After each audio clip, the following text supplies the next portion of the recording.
And, I've learned certain things from where I have been. And, now here we are.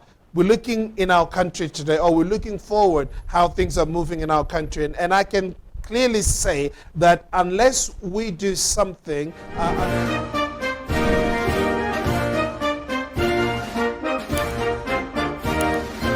welcome to Good Morning DRC TV.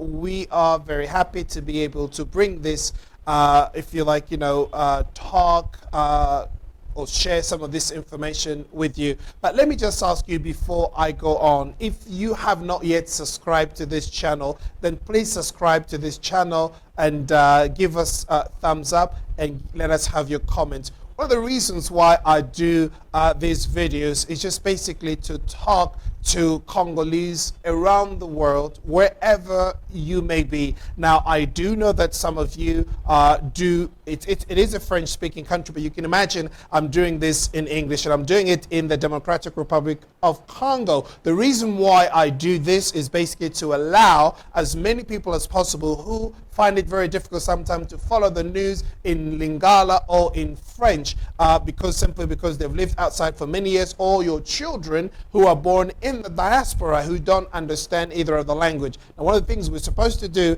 is also teach our children how to speak Lingala or French and our dialects, which is very, very important. But saying that, like I said, I wanted to put this, if you like, bring you this news in English, just to allow you to understand and not to miss on anything that is happening in the DRC because of a language barrier. And I think this would also help and appeal to people who like the Democratic Republic of Congo, even though they're not from here, but yet they do have some vested interest in this country. And I do hope that, you'll find the content in this channel informative. So can I please ask you to subscribe and share the link with other people and give us your comments. Now, I talk about various things that are happening in Africa, especially, like I said, I focus a lot on the Democratic Republic of Congo because it's akin to my heart, and I want to see things move forward in the whole of Africa and in the Democratic Republic of Congo, especially.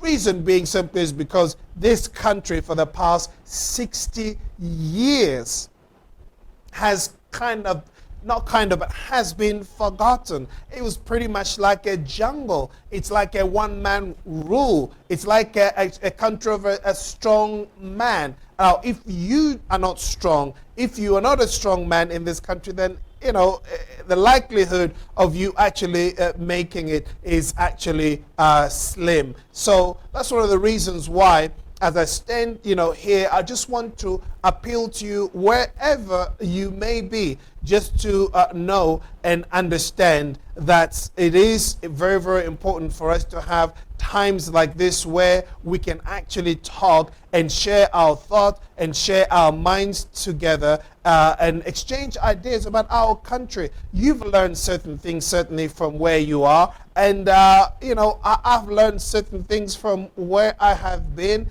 and now here we are. We're looking in our country today, or we're looking forward how things are moving in our country, and I can clearly say that unless we do something, unless we really take some drastic measures, unless we really come together and realize, look, the way things are going, some things need to change.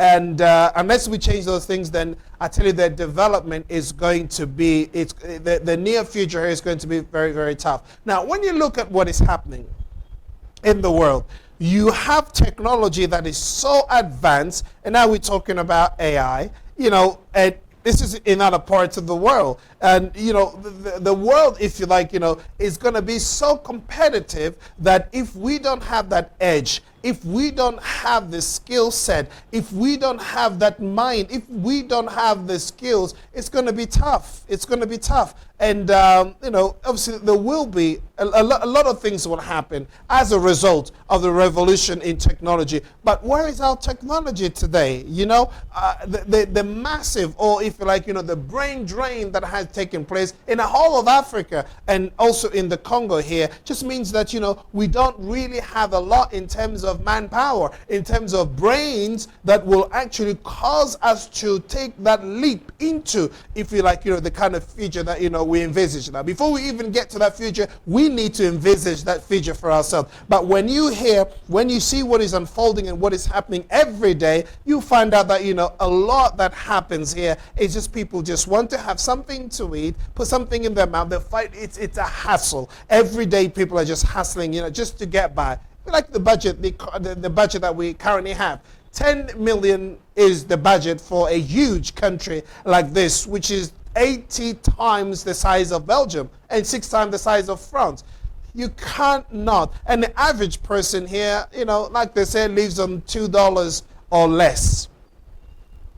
It's hard, but there is all the potential that we have in this country to make it a better place for all of us to enjoy. Now, if we actually use just even 5%, not 10, not 20, but 5% of the potential that we have here, that is manpower, and that is all the natural resources we have. The soil that we have is so rich in everything, if you like. Agriculture, mineral, natural reserve, gold, cobalt. And you see, now they're even talking about the transition into the green energy. Now, green energy, as you know, our world is heating up.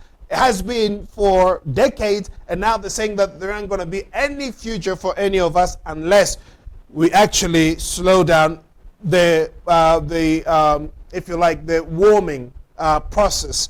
We have to cool our planets down. And the DRC has a lot of land that is basically the green, if you like, forest that is not touched. And there is obviously a cry from the United Nations around the world for people not to actually touch the green space of the DRC, which is providing us with a lot of energy. Now, when I say energy, I mean you do know that we need to have the energy that comes from this forest that we have, so that we can actually sustain life on this planet. Now, it is well and good to say that, okay, the DRC should do that, but at what cost? It's going to cost a lot. Now, if we don't use, because most of the trees are cut down obviously to use for coal, to get energy to cook. Families have to cook and they have to eat and all that things. That we have to do what we have to do. Now, if they're asking us not to do that, then we are thinking that there will be subsidies. Now, there were a promise of 100 billion that was going to be released in order to, if you like, to make up that difference, to help developing countries so we don't touch our forests. But those were just words. It hasn't materialized. And that's all they do to Africans. Give you a lot of words and promises, nothing happens. But obviously, we kind of know that, this is what the Western world does. But when it comes to China, they bring their money and they do their things. Business is done. That's why a lot of people do like to work with Chinese in Africa. I'm not saying that the Chinese are better than the Europeans, because they have their own agenda as well. So we don't want to be colonized by the Chinese. But what I'm saying is that, we need the brains and the people who have actually learned. And I believe that there are so many of us Congolese outside the Democratic Republic of Congo. And if we can actually get together and have a platform where we actually exchange ideas, and we have the think tank that can actually think and come up with ideas on what we need to do.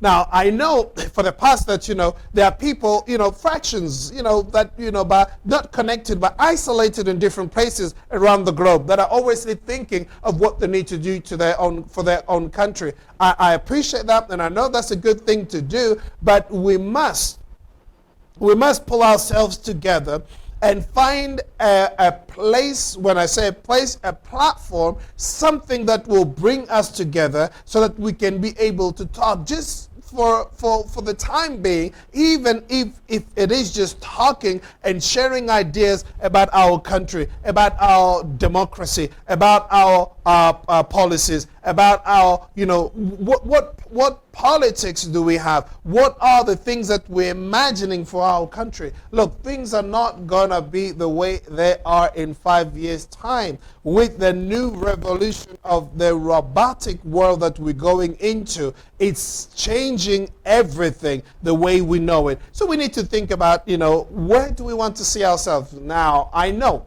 Many people who are living in Europe right now, they're thinking already, do you know what? This is becoming like a utopia. And the world that is going to be in 5 years in the Western is not the kind of life that, many would envisage to live, because you will live in kind of a bubble. And what you will have then is that a lot of people are going to find out that most of their freedom are actually taken away, because everywhere you go, you are being monitored. And I mean, there won't be privacy the way we know it now. So a lot of you will think, yes, maybe in Africa will be such an environment that I want to live in. Look at the agriculture section. I mean, what is there that has been done? Not a lot.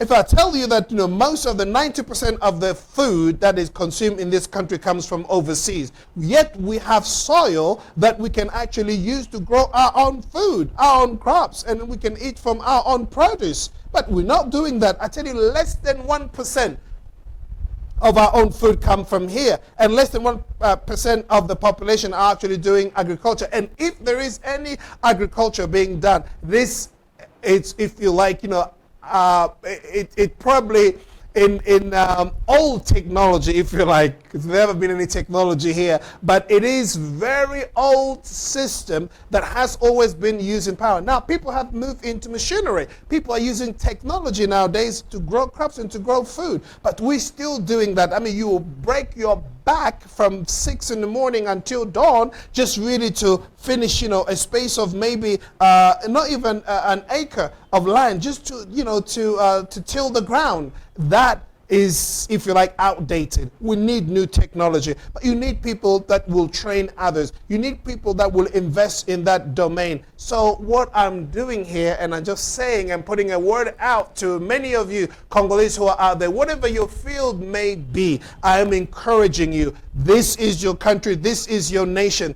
Think about doing something here and now. There are plenty of opportunities. Now you see people from overseas. Now you have the foreigners, the Lebanese, the Indians, and the Pakistani, and you have all sort of people, and even the Chinese. They here, when they come here, they start making money, and they have their ideal dream life. But for many Congolese, that sometimes doesn't happen. Now, I don't blame many of us in the diaspora, but sometimes it's just the case that when you come here, you find a new reality, new situations. But we can mount up pressure groups that will actually have a say in the government, so they can facilitate, remove the red tapes, and help those who are coming from overseas to invest. Just know one thing. This is your country. Wherever you are, there is always something that you can do to make this a better place. This is the time to start thinking. If you like what we're talking about here, please send us your comment and give us thumbs up. And if you haven't subscribed, please do so. And then this will help us move forward. I look forward to seeing you at the next episode. Take care of yourselves. Bye-bye.